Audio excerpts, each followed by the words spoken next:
Humans of the cardboard! Welcome back to Just Nuts, guys. Today we are going over one of the decks I've been messing around with the most as of late, and that is Earth Machine, featuring the new Therian cards. I already liked the Earth Machine. It's a really cool deck that really rides that fine line of like, it kind of does like combo sequences, but the combo sequences are not oriented around like getting this crazy end board with a bunch of negates. It's more about setting up a control setup after you've drawn some cards. You out-resource your opponent, and this deck has cheap, easy to get to win conditions that are just so powerful. So I love it, and I also love, I love these kinds of decks anyway. They're just kind of combination decks of like whatever the best things in this entire monster type are, and just throw them together and see what you get. But it's really cool, moves really well, and the Therian stuff takes it to a whole nother level. So let's get into this thing, starting off with our monsters. You got the Mach-In engine. It's still my favorite engine in the main. Your Gear Frame, your Unclassed Bar, Fortress, Citadel, and Ruin Force. Gear Frame is one of your best normal summons. Unclassed Bar, kind of an engine requirement, but it's not a full-on brick. It's not the worst normal summon in the world. Fortress, insane extender. I used to play 2 of this. I just don't think it's necessary. This card's pretty easily searchable, so we don't need to hyper focus that. Citadel, insane. It's the best boss monster in the deck, in my opinion. And then Ruin Force, this card's one of those cheap, easy to get to win conditions that in a simplified board state, specifically, like this card just wins the game automatically. So really, really good. From there, we move to the Infinitrak Engine. Double copies of Harvester, 1 Dozer, 1 Trencher, and 1 Tunneler. What I want to focus on with this stuff is 2 things. Very, very minimalistic here. We are pretty much playing the bare bones lineup here because we just want the bare minimum to facilitate the draw 2 combo. It is what it is. I do think about sometimes going to 2 Dozer, but because we play the heavy forward, we technically have like 3 copies of this card anyway. So it's a good extender when we do get stopped on our normal summon anyway.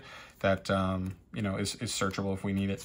So there you go. Also, I'm going to show you at the end of the video a 1-card Harvester combo that gets you the Omni Negate off of Regulus before your 5th summon and the draw 2. Really cool.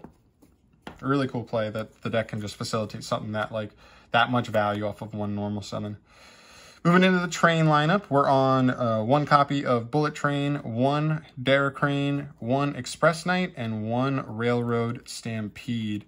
I would say the only point of contention here that I'm a little bit undecided on is playing both of these. Sometimes I want to just play Knight Express Knight. Sometimes I want to play Flying Pegasus Railroad Stampede.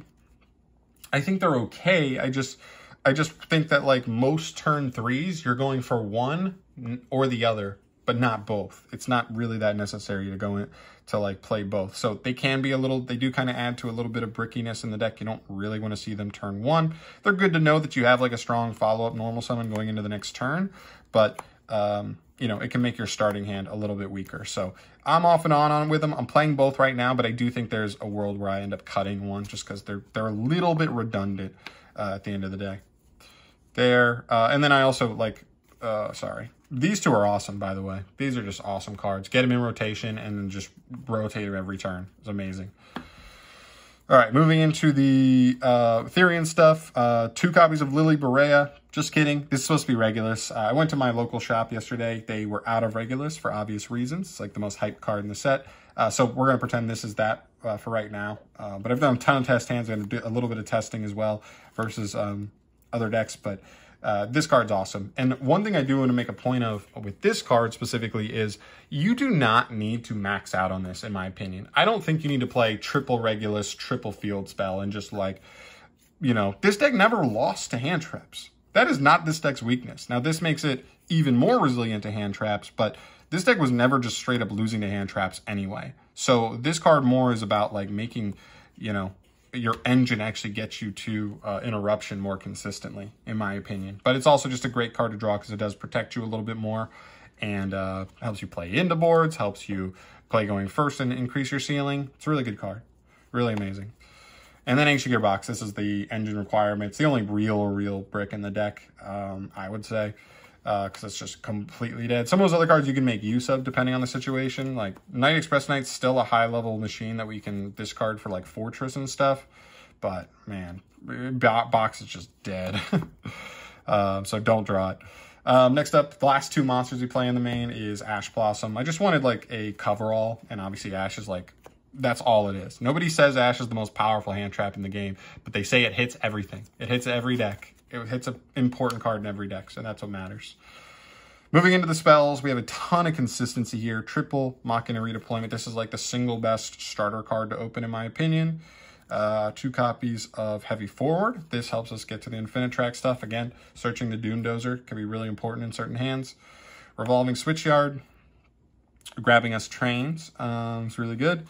And then 1 Disc Coliseum for the Therian stuff and the Terraforming.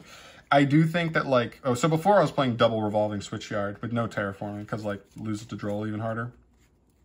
But with where we are now, I just felt like the flexibility was just better to play Terraforming. So now it's like we play 2 Disc Coliseum, but we also play 2 Revolving Switchyard. Depending on what the situation is, we can go for either. I really like that idea.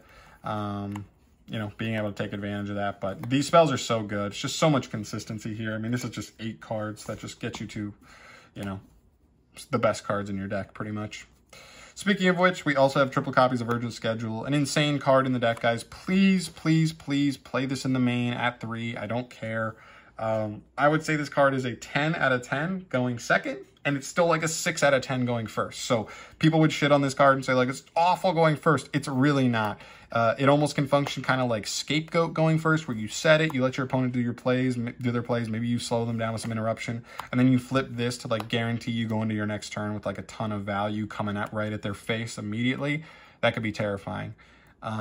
Or even with the Anger Knuckle, you can send this turn 1 to like search a level 10 extender, and that can get you to the super door play sometimes. So very, very good. There are just situations where like that can come up super clutch. It's just so good going second. You have to play it, I think. 1 Monster Reborn and 1 Called by the Grave for like the, you know, one-off cards. Reborn, just an insane bomb card. So the biggest like bomb cards you can reborn are stuff like Citadel. It'll just be live. You can also reborn Stampede, and Stampede revive something else. Therian's Regulus can be reborn. Keep in mind, guys, Regulus is just a negate if he's on the field, because he just sends a Therian monster card to negate. So even if he doesn't have an equip, if he's just on the field, he's a negate. So a handful of bomb cards that are just so good to reborn. This was a little bit better with DP in the format, but I still just think it's an amazing extender that, like, if my whole play could get stopped, like literally we could get nibbed and we didn't have a way to Regulus, and then you just go reborn a Citadel Engrave and just pass on a quick Raigeki. Like, that can work. Then Called by the Grave, it's an insane card. We do the draw 2 combo, so drawing cards like this is like so good. It's just so flexible. It's going to be great pretty much anytime you see it.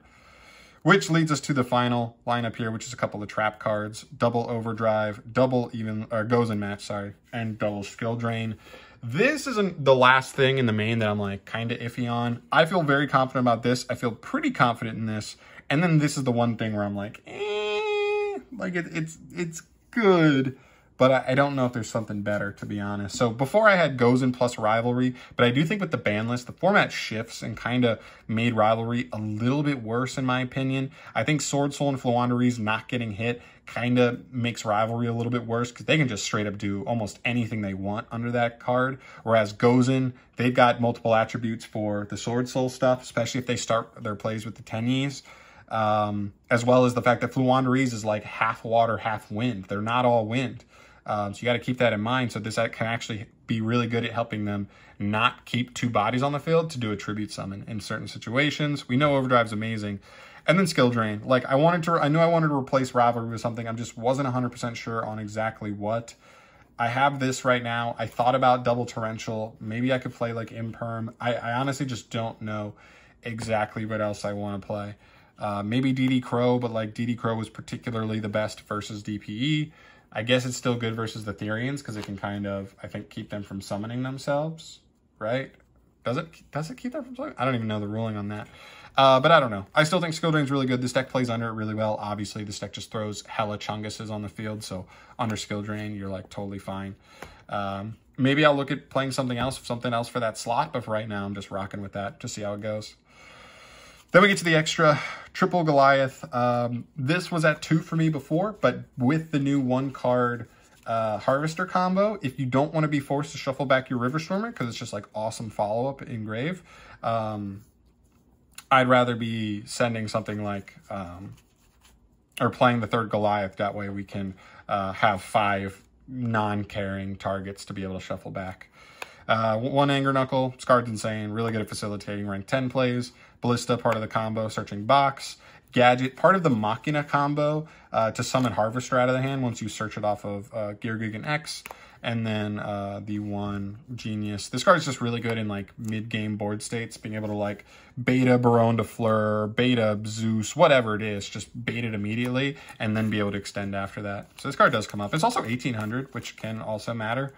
Putting 2 like smaller attack stat machines into him just to have something to play beatdown with. For the Exceeds, though, 1 Gearbox X Machina combo. This also can technically be used with like a Stampede reviving a level 4, or just randomly ending up with 2 level 4s on the field. You summon a level 4 off of the Urgent schedule. You can get a level 4 off of the Revolving Switchyard. There's other ways to get 4s on the field. Riverstormer, this card's so good. Once you make it, you want to leave it engraved because then it just comes back every turn. Really, really busted card. Searches Regulus. 1 for 9s, Ender Blathnir and Earth Slicer. This card's for going first and usually ripping a card out of your opponent's hand. You can also make it in a mid-board state just to like get stuff banished, whether it's on field or in the grave or whatever. It is a banish, so that can be good in certain matchups. And then Earth Slicer. This card can just win you games downright, like insane. Just pop 2 to 3 cards, and it also has the same like ability to come back by tributing a Link machine. Really awesome. For rank 10s, Super Dora and Gustav Max. Super Dora, part of your end board sometimes, where you make it with Derek Crane, so that way you can quick effect make him a towers on the opponent's turn, and then use Derek Crane to pop a card. So it's just like a Trident that's also 4,000 and unaffected by card effects.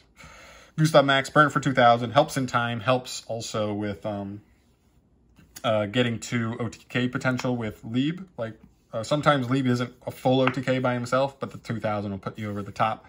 And then Lieb, obviously. This card's insane. And then finish up with Zeus. You have to play Zeus. All these Exceeds pretty easy to get to. So Zeus can be super, super clutch. And another card that, again, this deck wants to get you to a simplified board state. And then you just take advantage of the insane win conditions you have in your deck in those scenarios. All right, so now I'm going to show you real quick the Harvester combo. It's just a 1-card combo. Show off how you make use of Regulus there. So we'll normal summon Harvester. We'll use its effect, obviously grabbing Doomdozer. We'll Doomdozer, or actually, I guess just because we need to just get an extra Goliath engrave. We'll make Goliath first, then we'll tribute it for the Doomdozer. And then we'll use Doomdozer, summoning our Trencher from the deck. We'll make Riverstormer here. Detach the Trencher, has to be the Trencher here. Actually, it doesn't really have to be, but you probably want it to be. And we'll search Regulus. Big thing to keep in mind here is we have done normal Harvester. Oh, technically we've done 1, 2, 3, 4, 5. So we're at 5 summons here right now already. So we are nibbable. I do think we could have, I think there's another way to sequence this. Let's say we just didn't use Goliath yet, because we'd be doing the same exact combo right now, the same exact way, but we would have, this would be our 5th summon. We'd go Regulus, targeting the Harvester engrave? No, we can't do, yeah, see, we have to do it this way. No, we don't. We're good. Yeah, we could do the Harvester, because now we can just go Riverstormer, link off for Goliath. So this would be our 5th summon. We'd be protected. So we'd have Goliath down here. We could then banish our Trencher to revive the Dozer, and then we'd be able to link these 2 off for our Ancient Gear Ballista. This will search us our box. Technically, it's another plus in the most technical sense, nothing more. And then the box would trigger to search us the final Infinitrak monster we need, which is Tunneler. From here, we can use Tunneler to tribute the Ballista to summon itself. And then from here, we can go Tunneler into the 2nd Goliath.